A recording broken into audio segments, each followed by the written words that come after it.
Peacemakers of Christo. உன் வாழ்க்கையில் எல்லாமே முடிந்து விட்டது என்று நினைத்தாயா? இனிதான் ஆரம்பம் என்று உணர்ந்தாயா? லூக்கா சுவிசேஷம் 17வது அதிகாரம் 12வது வசனத்துல ஒரு ஊருக்குள் வந்தபோது 10 தொழுநோயாளர்கள் அவருக்கு எதிர்கொண்டு வந்து தூரத்தில் நின்று கொண்டே, ஐயா இயேசுவே எங்களுக்கு இரங்கும் என்று உரக்க குரல் எழுப்பி வேண்டினார்கள். அவர் அவர்களை பார்த்து, நீங்கள் போய் உங்களை குருக்களிடம் காண்பியுங்கள் என்றார். ஜெபிப்போம். என் அன்பு நேசரே, கல்வாரி நாயகனே, கருணையுள்ள தெய்வமே, அந்நாளிலே அப்பா 10 தொழுநோயாளிகள் ஓடி வந்து, ஐயா என் தெய்வமே, என் கடவுளே, என் இரட்சகரே, என் மீட்பரே, அப்பா எங்கள் மீது கருணை கொள்ளுங்கள் என்று கண்ணீரோடு உம்மை நோக்கி வேண்டினார்கள். ஐயா ஆண்டவரே, அவர்கள் எல்லாமே முடிஞ்சிருச்சுன்னு நினைச்சிட்டாங்க. ஐயா ஆண்டவரே, இனி வாழ்க்கையே இல்லை அப்பா.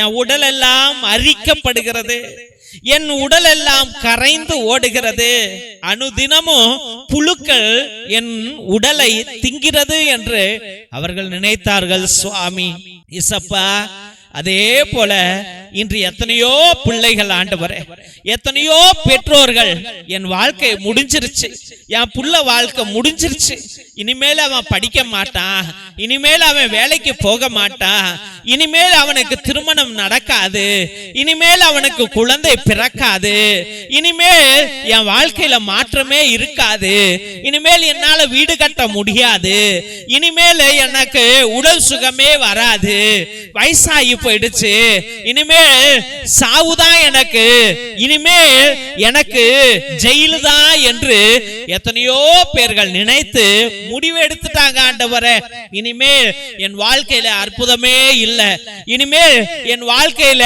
அதிசயமே நடக்காது, நான் ஜெபித்து கூட வேஸ்ட் என்று ஆண்டவரே தன்னுடைய விசுவாசத்தை இழந்துட்டாங்க, தன்னுடைய நம்பிக்கையை இழந்துட்டாங்க. ஆண்டவரே ஏசப்பா, நீர் இருக்கையில எங்களுக்கு என்னப்பா குறை சுவாமி?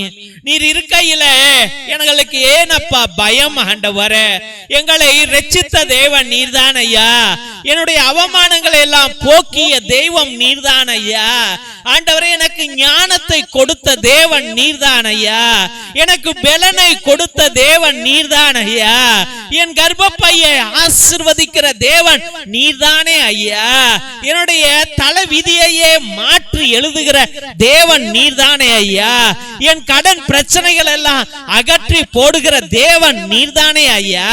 ஆண்டவரே, எனக்கு வியாபாரத்தை கொடுக்கிற தேவன் நீர்தானே ஐயா, எனக்கு விவசாயத்துல லாபத்தை கொடுக்கிற தேவன் நீர்தானே ஐயா, விதைத்தவரும் நீர்தான் ஆண்டவரே, அதற்கு தண்ணீர் ஊற்றியவரும் நீர்தான், அதை அறுவடை செய்பவரும் நீர்தானே ஆண்டவரே. ஏசப்பா, என் தெய்வீக கர்த்தாவே, இந்த விதையை விதைத்த தேவன் நீர்தான் ஐயா, என்னை என் கர்ப்ப பையை என்னுடைய தாயினுடைய கர்ப்ப பையில வைத்த தேவன் நீர்தானே ஐயா. ஆண்டவரே, அந்த கர்ப்ப பையில தண்ணீரை ஊற்றிய தேவன் நீர்தானே ஐயா, இந்த உடலையும் மாம்சத்தையும் படைத்த தேவன் நீர் இருக்கையில எனக்கு இந்த நோய் ஓடிவிடும் அல்லவா சுவாமி. ஆண்டவரே, எனக்கு வீடு கட்ட தைரியத்தை கொடுத்த தேவன் நீர்தானே ஐயா, ஒவ்வொரு செங்கலையும் வைத்து கட்டிய தேவன் நீர்தானே சுவாமி, எனக்கு வேலையை கொடுத்த தேவன் நீர்தானே ஐயா. ஆண்டவரே, திருமண தடைகளை அகற்றிய தேவன் நீர்தானே சுவாமி, அந்த 10 தொழுநோயாளிகளையும் சுகமாக்கிய தேவன் நீர்தான் ஆண்டவரே. அதே போல ஆண்டவரே, அனுதினமும் கண்ணீரோடும் கவலையோடும் வேதனையோடும் பயத்தோடும் பதட்டத்தோடும் உன்னையே நோக்கி, என் ஏசப்பா என்னை விட்டுற மாட்டாரு என்று நம்பிக்கையோடு ஜெபிக்கிற உன் பிள்ளைகளை கண்ணோக்கும்படியாக ஜெபிக்கிறோம் ஆண்டவரே. இயேசு ராஜாவே, இப்பிள்ளைகள் பட்ட அவதிகள் போதும் ஆண்டவரே, பட்ட அவமானங்கள் போதும் ஐயா. ஆண்டவரே, அனுபவித்த பயங்கள் போதும் ஆண்டவரே. இயேசுவே, என் கடனை அடைக்க முடியுமாப்பா? இயேசு இயேசுவே, அது உன்னால் மட்டுமே முடியும். ஆண்டவரே, என் பிள்ளைக்கு திருமணத்தை ஏற்பாடு செய்ய முடியுமா அப்பா? அது உன்னால் மட்டுமே முடியும். ஆண்டவரே, என் பிள்ளைய உனக்கே சமர்ப்பிக்கிறேன் ஐயா. இந்த திருமண நிகழ்வு என்னது அல்ல ஆண்டவரே, இது உன் குடும்பத்துடையது ஆண்டவரே. ஏசப்பா, இந்த கடன் என்னது அல்ல ஆண்டவரே, இது உம்முடையது சுவாமி. ஏசப்பா, இந்த வேலை என்னது அல்ல ஆண்டவரே, இது உன்னுடையது ஆண்டவரே. இந்த படிப்பு என்னுடையது அல்ல ஆண்டவரே, இது உன்னுடையது சுவாமி. இந்த பிரச்சனை என்னது அல்ல ஆண்டவரே, இது உன்னுது ஆண்டவரே. ஏசப்பா, இந்த கர்ப்பப்பை என்னது அல்ல ஆண்டவரே, அது உம்முடையது சுவாமி. ஏசப்பா, இந்த கணவன் மனைவியுடைய வாழ்க்கை எங்களது அல்ல ஆண்டவரே, அது உம்முடையது சுவாமி. ஒவ்வொரு பிள்ளைகளையும் நீர் ஆசீர்வதித்து தெய்வமே ஆண்டவரே, அவதிப்பட்டு கொண்டிருக்கிற உம் பிள்ளைகளை, அவமானப்பட்டு கொண்டிருக்கிற உம் பிள்ளைகளை, பயத்திலும் பதட்டத்திலும் வாழ்ந்து கொண்டிருக்கிற உம் பிள்ளைகளை, ஒளிந்து மறைந்து கொண்டு வாழ்கிற உம்முடைய பிள்ளைகளை நீர்தாமே ஆசீர்வதித்து சுகமாக்க வேண்டும் என்று ஜெபித்து அருமையான பிள்ளைகளை உம்முடைய பரிசுத்தமான கல்வாரி பாதத்திலே சமர்ப்பித்து ஜெபிக்கிறோம் எங்கள் ஜீவனுள்ள நல்ல பிதாவே. ஆமென், ஆமென், ஆமென். சிலுவை ஆசீர்வாதத்தை பெற்றுக்கொள்வோம்.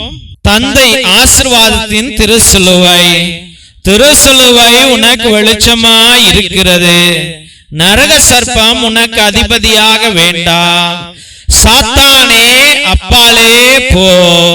அபத்தங்களை பிள்ளைகளுக்கு போதிக்காதே.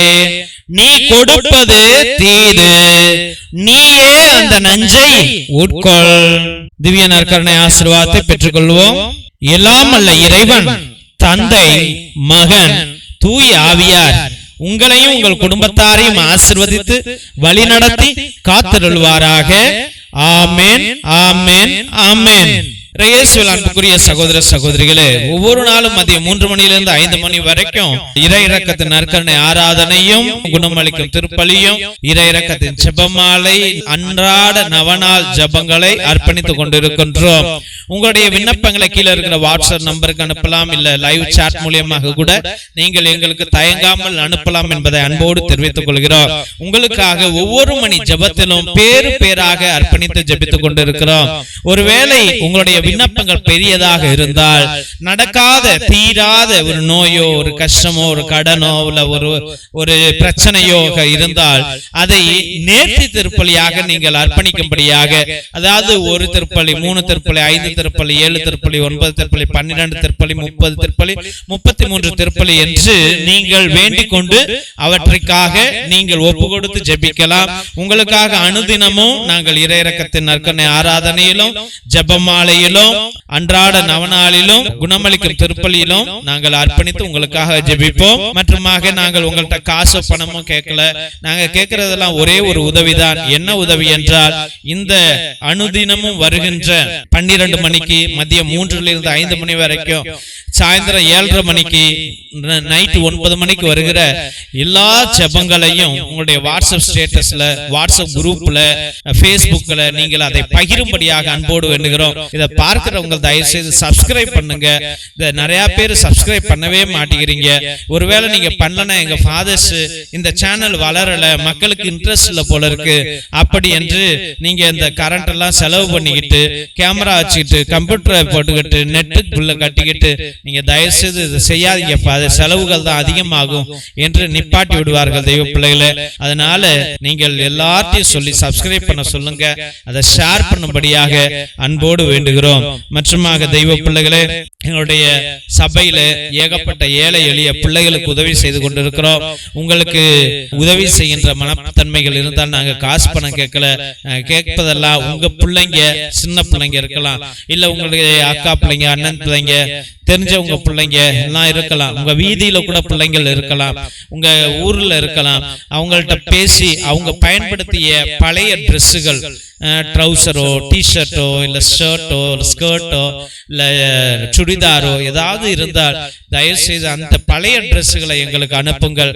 அது எங்க பிள்ளைங்களுக்கு ஒரு புதிய ட்ரெஸ்ஸாக மாறும் என்பதை தயவு செய்து நாங்கள் தெரிவித்துக் கொள்ள விரும்புகிறோம். அதனால உங்க பழைய ட்ரெஸ்ஸுகளை அனுப்புங்க. ஒருவேளை தேவன் உங்களை ஆசீர்வதித்திருந்தால் நீங்க எங்க குடும்பங்களுக்கு ஒரு சோலார் பல்பு 200 ரூபா 300 ரூபா இருக்கும். அந்த குடும்பங்களுக்கு கரண்ட் கிடையாது, ரோடு கிடையாது, குடிசைகள்ல தான் வாழ்கிறார்கள்.